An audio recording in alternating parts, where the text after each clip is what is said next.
Hi, and welcome back to Stuff About Tutorials. In today's video, we are going to talk about how to use text to image on Canva.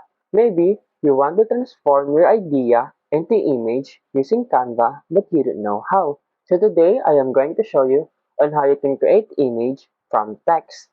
Check the video description and I will try to leave the written instructions.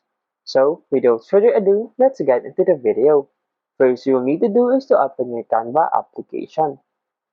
Once you open your Canva application, simply tap on these three dots.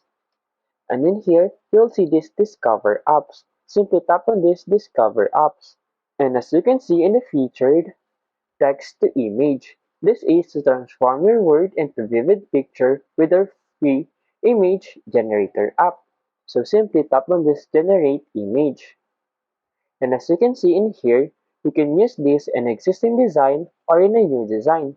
For this example, we will start fresh. So we'll tap on this Use in New Design. And then in here, let's just simply choose this Facebook cover.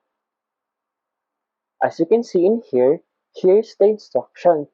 Describe the image that you want and we'll create it for you. For example, a dog and space. After you type in your prompt, simply tap on this Create Your Image. And then now, you have an option to create again or to select for these four images. For example, I like this first one, so I'll just simply tap on this first one. And it will automatically add to your presentation on Canva. There you go! If you wanted to know how to use text to image on Canva, that is the easiest way I know how. If you know another way to use text to image on Canva, leave a comment below. Also, be sure to subscribe for more videos.